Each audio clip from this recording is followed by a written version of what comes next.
UNFPA एक संयुक्त राष्ट्र संघ की एक एजेंसी है जो कि यह बताता है कि विश्व में कुल कितनी जनसंख्या है और ये बताता है कि कौन से देश की कितनी जनसंख्या है। जैसे एक भारत देश है तो भारत की जनसंख्या कितना है, पाकिस्तान है तो पाकिस्तान की जनसंख्या कितना है, अमेरिका एक देश है तो अमेरिका की जनसंख्या कितना है, रूस एक देश है तो रूस की जनसंख्या कितना है। यूएनएफपीए का फुल फॉर्म होता है यूनाइटेड नेशन पॉपुलेशन फंड, जिसको हिंदी में संयुक्त राष्ट्र जनसंख्या कोष बोलते हैं। कि विवाद से विनाश होता है, विकास नहीं होता है। क्या मैं फिर से रिपीट करूं? विवाद से विनाश होता है, विकास नहीं होता है। यदि आपको विकास करना है, मतलब आगे तक बढ़ना है, यदि ऊंचे ऊंचाइयों तक जाना है, तो आप किसी से लड़िए नहीं, आप स्वयं से लड़िए, क्योंकि सबसे बड़ा शत्रु या सबसे बड़ा दोस्त हम स्वयं हैं। ठीक है। तो संयुक्त राष्ट्र क्या भैया? एक प्रकार का संगठन है जो कि विश्व शांति की बात करता है। यह कब बनाया गया भैया? तो 24 अक्टूबर 1945। जब एक जोड़ा मर जाता है तो कितने बच्चों को जन्म देके मरता है? तो जब एक जोड़ा मरता है तो 2 बच्चे को जन्म देके मरता है। तो आपने सुना होगा कि हम दो हमारे दो, हम दो मतलब कि हम तो अकेले हैं भैया, हम दो मतलब एक मेल और फीमेल। जब हम दो मतलब कि एक जो महिला है और एक पुरुष है, एक जोड़ा हो गया और ये जोड़ा 2 बच्चे को जन्म देगा, उसके बाद ये जोड़ा मर जाता है। तो कहा गया कि हम दो हमारे दो। तो प्रतिस्थापन दर, रेट ऑफ रिप्रोडक्शन कितना भैया? भारत का रेट ऑफ रिप्रोडक्शन कितना है? तो जब एक जोड़ा में कितने लोग रहते हैं? 2 लोग। 2 लोग मरते हैं तो 2 लोग को जन्म देके ही मरते हैं। यह क्वेश्चन पूछा जा सकता है कि भारत का प्रतिस्थापन दर कितना है? तो 2.1 है। यूएनएफपीए का रिपोर्ट है कि वर्ष 2060 तक भारत की जनसंख्या 170 करोड़ तक हो सकती। हम ये नहीं करें, हमारे ना कहने से जनसंख्या बढ़ेगा, नहीं हमारे कहने से जनसंख्या घटेगा, तो हम नहीं कर रहे भैया। कौन कह रहा है? यूएनएफपीए कह रहा है। तो जय हिंद। हेलो नमस्कार, जय हिंद। मैं आपका शिवम स्वागत करता हूं शिवम जीएस एकेडमी में। तो कैसे हैं आप सभी? आशा करते हैं स्वस्थ होंगे, मस्त होंगे। तो आज का टॉपिक होगा यूएनएफपीए रिपोर्ट। आज का टॉपिक होगा भैया यूएनएफपीए रिपोर्ट। देखिए यूएनएफपीए क्या है भैया, उसके बाद हम रिपोर्ट को देखें। यूएनएफपीए क्या है? देखिए कोई भी टॉपिक पढ़ने से पहले हमें उसके बारे में अच्छे से जान लेना चाहिए, वो चीज एक्चुअल में है क्या। तो यूएनएफपीए रिपोर्ट पढ़ने से पहले हम ये जान जाएं कि यूएनएफपीए क्या है। देखिए यूएनएफपीए क्या है भैया? यूएनएफपीए एक संयुक्त राष्ट्र संघ की एक एजेंसी है जो कि यह बताता है कि विश्व में कुल कितनी जनसंख्या है और ये बताता है कि कौन से देश की कितनी जनसंख्या है। जैसे एक भारत देश है तो भारत की जनसंख्या कितना है, पाकिस्तान है तो पाकिस्तान की जनसंख्या कितना है, अमेरिका एक देश है तो अमेरिका की जनसंख्या कितना है, रूस एक देश है तो रूस की जनसंख्या कितना है। मतलब कहने का ये आशा है, यह रिपोर्ट यह बताता है कि विश्व में कुल कितनी जनसंख्या है और प्रत्येक देश की कितनी कितनी जनसंख्या है। ठीक है। यूएनएफपीए का फुल फॉर्म होता है यूनाइटेड नेशन पॉपुलेशन फंड, जिसको हिंदी में संयुक्त राष्ट्र जनसंख्या कोष बोलते हैं। देखिए संयुक्त राष्ट्र जनसंख्या कोष जानने से पहले हम ये जान जाए कि संयुक्त राष्ट्र क्या है। संयुक्त राष्ट्र क्या है? देखिए संयुक्त राष्ट्र क्या भैया? संयुक्त राष्ट्र एक संगठन है जो कि विश्व शांति की बात करता है। देखिए एक ऐसा समय था कि कुछ मतलब वर्षों पर युद्ध हो जाते थे जो कि बड़े पैमाना पे होते थे। अब प्रथम विश्व युद्ध हो गया, द्वितीय विश्व युद्ध हो गया। देखिए जिससे कि पृथ्वी का विनाश होता था और प्रत्येक देश का विनाश होता था। देखिए युद्ध क्या, एक युद्ध से हम ये कह सकते हैं कि मतलब कि विवाद से विनाश होता है, विकास नहीं होता है। क्या मैं फिर से रिपीट करूं? विवाद से विनाश होता है, विकास नहीं होता है। यदि आपको विकास करना है, मतलब आगे तक बढ़ना है, यदि ऊंचे ऊंचाइयों तक जाना है, तो आप किसी से लड़िए नहीं, आप स्वयं से लड़िए, क्योंकि सबसे बड़ा शत्रु या सबसे बड़ा दोस्त हम स्वयं हैं। ठीक है। तो संयुक्त राष्ट्र क्या भैया? एक प्रकार का संगठन है जो कि विश्व शांति की बात करता है। यह कब बनाया गया भैया? तो 24 अक्टूबर 1945, 24 अक्टूबर 1945 में बनाया गया। यह बनाया गया इसलिए क्योंकि तृतीय विश्व युद्ध ना हो, तृतीय विश्व युद्ध ना हो, तृतीय विश्व युद्ध रोकने के लिए एक संगठन बनाया गया जिसका नाम है संयुक्त राष्ट्र संघ, जिसमें से 193 वर्तमान में कुल इसमें 193 देश हैं। हम कभी कभी हम संयुक्त राष्ट्र संघ का एक टॉपिक हम पढ़ाएंगे जिसमें से टोटली संयुक्त राष्ट्र संघ के बारे में बताएंगे। संयुक्त राष्ट्र संघ क्यों स्थापना हुआ, स्थापना का कारण क्या था, या क्यों स्थापना किया गया, स्थापना कौन किया, स्थापना करते समय कौन कौन से देश शामिल थे, वर्तमान में कितने देश हैं, तो हम एक टॉपिक ही अलग बनाएंगे। एक तरह से आप रिफली समझ लीजिए कि संयुक्त राष्ट्र संघ एक संगठन है जो कि विश्व शांति की बात करता है। मतलब भविष्य में तृतीय विश्व युद्ध न हो इसलिए यह संगठन बनाया गया।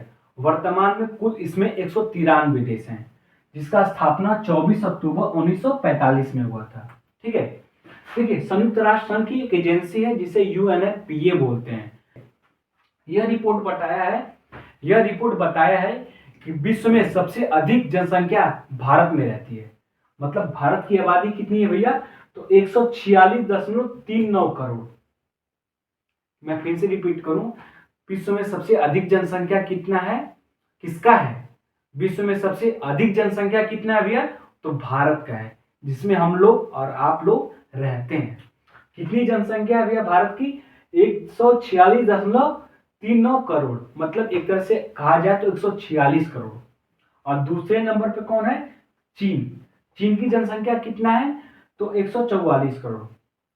देखिए कोरोना वायरस, आपने नाम सुना होगा कोरोना वायरस, कोविड-19 इसलिए बोला गया क्योंकि सन 2019 में कोरोना वायरस की शुरुआत हुई, इसलिए हम कोविड-19 बोलते हैं। देखिए 2019 से पहले विश्व में सबसे अधिक आबादी, मतलब विश्व में सबसे अधिक जनसंख्या चीन का था। विश्व में सबसे अधिक जनसंख्या चीन का था, परंतु कोरोना वायरस के बाद, मतलब सन 2019 के बाद विश्व में सबसे अधिक जनसंख्या किसका हो गया भैया, तो भारत का हो गया। कहा जाता है कि सारे जहां से अच्छा हिंदुस्तान हमारा।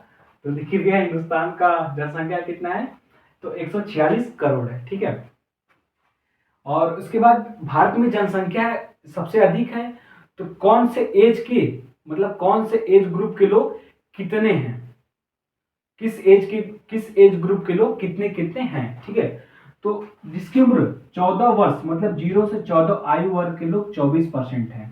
मतलब इसका कहने का ये मतलब है कि जिसकी उम्र 14 वर्ष से कम है उनकी जनसंख्या कितना भैया, तो टोटल 100% में 24%, 14 वर्ष के कम उम्र के लोग भारत में रहते हैं। कितने परसेंट रहते हैं भैया, तो 24% रहते हैं।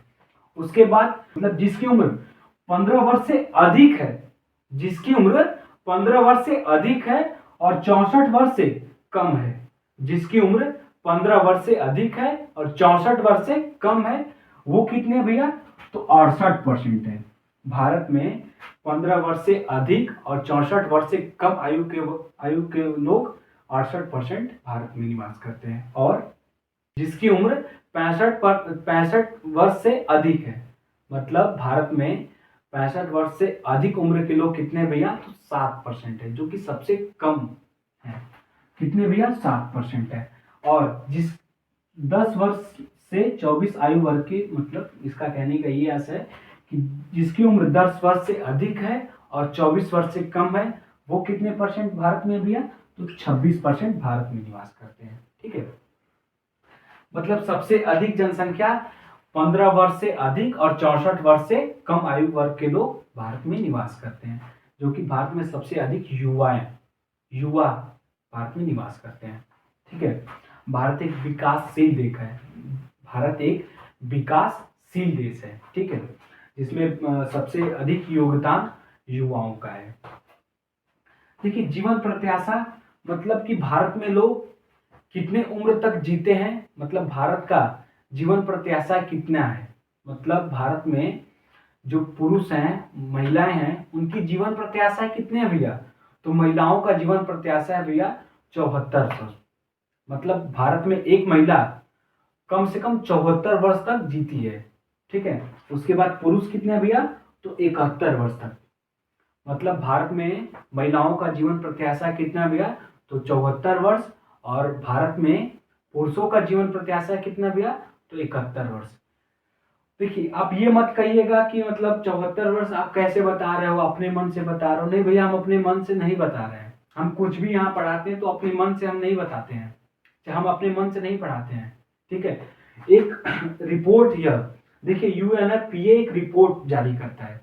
यह कौन सा रिपोर्ट जारी करता है भैया, कि जनसंख्या कितनी है, विश्व में टोटल कितनी जनसंख्या है, और प्रत्येक देश की जनसंख्या बताता है। ठीक है, तो यह यूएनएफपीए एक भारत का भी एक रिपोर्ट जारी किया है कि भारत में कितनी जनसंख्या है और किस एज ग्रुप के लोग कितने कितने हैं, और महिलाओं का जीवन प्रत्याशा कितना है, पुरुषों का जीवन प्रत्याशा कितना है। आप ये मत कहिएगा कि सर आपने तो बताया कि भारत में महिलाएं 74 वर्ष तक ही जीती हैं, तो हमारी जो दादी 95 वर्ष की हैं। सर आप तो गलत बता रहे हैं। अरे भैया हम अपने मन से नहीं बता रहे हैं, अपने मन से नहीं बता रहे हैं, ठीक है। देखिए भारत, देखिए जीवन प्रत्याशा मतलब कि जीवन मतलब कितने लोग कितने वर्ष तक लोग जीते हैं। तो महिलाओं का जीवन प्रत्याशा कितना था भैया, 74 वर्ष, और पुरुषों का जीवन प्रत्याशा कितना था, 71 वर्ष। भारत में पुरुषों की अपेक्षाएं महिलाओं का जीवन प्रत्याशा अधिक है। मैं फिर से रिपीट करूं, भारत में पुरुषों की अपेक्षाएं मतलब पुरुषों के अकॉर्डिंग, मेल के अकॉर्डिंग फीमेल का जो जीवन प्रत्याशा है वो अधिक है, ठीक है। एक पुरुष एक पुरुष भारत में 71 वर्ष तक ही जीता है, यह रिपोर्ट बताता है, और एक महिला 74 वर्ष तक जीती है, ठीक है। उसके बाद कुल प्रजनन दर मतलब TFR, टोटल फर्टाइलिटी रेट बोलते हैं। कुल प्रजनन दर को हम इंग्लिश में बोलते हैं टोटल फर्टाइलिटी रेट। मतलब किस वृद्धि से जनसंख्याएं बढ़ रही हैं, मतलब कौन से एक महिला कितने बच्चों को जन्म दे रही है, इसको ही बोलते हैं कुल प्रजनन दर, TFR, जिसको इंग्लिश में इसका TFR का फुल फॉर्म हम भैया टोटल फर्टाइलिटी रेट बोलते हैं, ठीक है। भारत की कुल प्रजनन दर कितना है, तो 2.0। भारत में कम से कम मतलब एक महिला 2 बच्चे को जन्म देती है, मतलब इसी का मतलब यही कहना है। कुल प्रजनन दर क्या है भैया, तो एक मतलब महिला 2 बच्चे को जन्म देती है, तो भारत का प्रजनन दर कितना है भैया, तो 2.0 है, ठीक है। उसके बाद हम ग्रामीण क्षेत्र में देखें और शहरी क्षेत्र में देखें। देखिए भारत में कुछ लोग गांव में निवास करते हैं और कुछ लोग शहर में निवास करते हैं। तो जो लोग गांव में निवास करते हैं वो कितने बच्चे को जन्म देते हैं, और जो लोग शहर में निवास करते हैं वो कितने लोगों को जन्म देते हैं, ठीक है। जो ग्रामीण क्षेत्र में रहता है, ग्रामीण क्षेत्र का कुल प्रजनन दर कितना है, तो 2.2 है।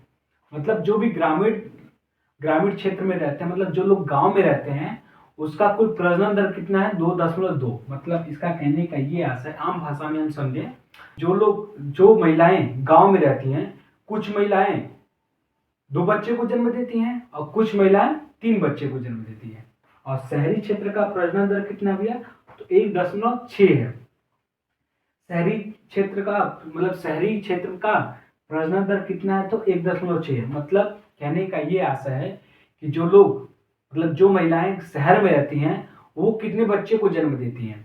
तो जो महिलाएं शहर में रहती हैं वो कोई महिलाएं 2 बच्चे को जन्म देती है, कोई महिलाएं 1 बच्चे को जन्म देती है। कुछ जो महिलाएं शहर में रहती हैं वो कितने बच्चे को जन्म देती हैं, तो कुछ महिलाएं 2 बच्चे को जन्म देती है और कुछ महिलाएं 1 बच्चे को जन्म देती हैं। यही है TFR, टोटल फर्टाइलिटी रेट। मैं फिर से रिवीजन करा दूं, एक तरह से बता दूं तो भारत का कुल प्रजनन दर है भैया कितना भैया है, तो 2.0 है।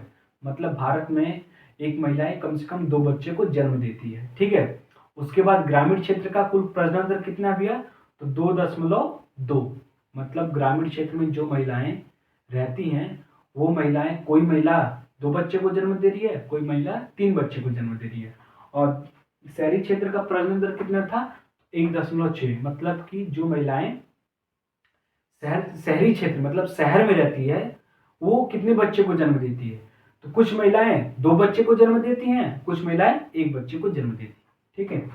उसके बाद देखिए बिहार एक ऐसा राज्य है जिसका सबसे अधिक प्रजनन दर है, मतलब सबसे अधिक जन्म देता है।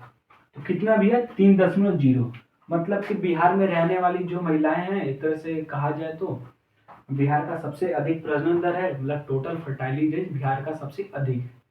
तो कितना भी है, 3.0। इसका कहने का ये भी हम कह सकते हैं कि जो भी महिलाएं बिहार में रहती हैं वो कम से कम 3 बच्चे को जन्म देती हैं, ठीक है।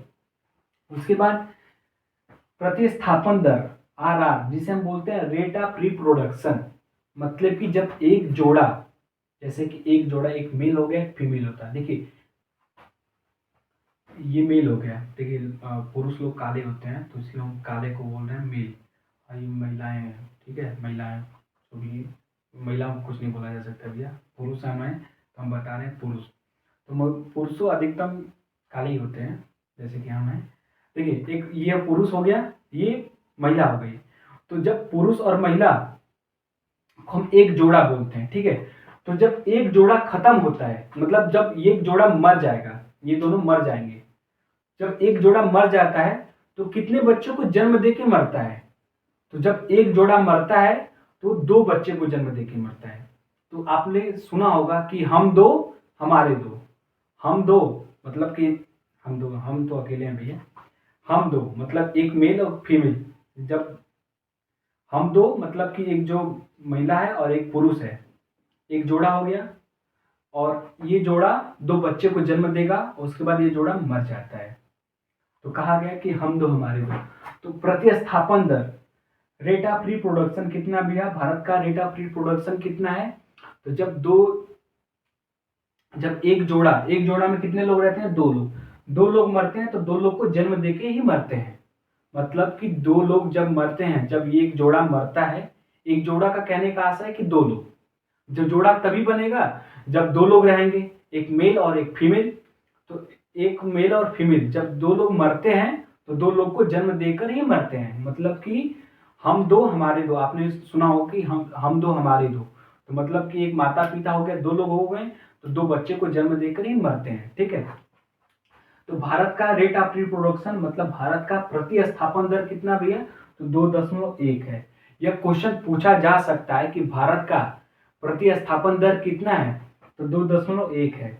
मतलब हम समझाने को एक तरह से कहे हैं कि एक जोड़ा में 2 लोग रहते हैं, 2 लोग जब मरते हैं तो 2 लोग को जन्म देकर ही मरते हैं, ठीक है।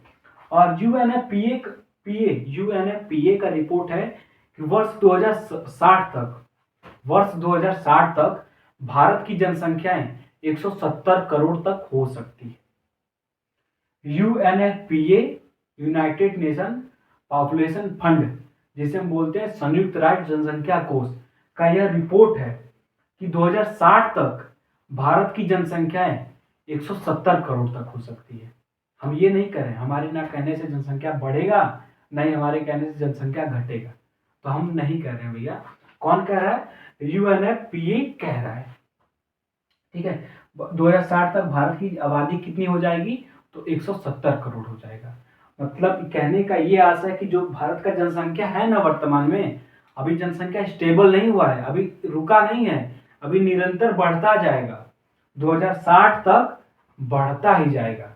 और जो भारत का वर्तमान में जो 146 करोड़ जनसंख्या भारत में है, वो 146 करोड़ से बढ़ते बढ़ते बढ़ते बढ़ते जाकर 170 करोड़ तक हो सकती है, ठीक है।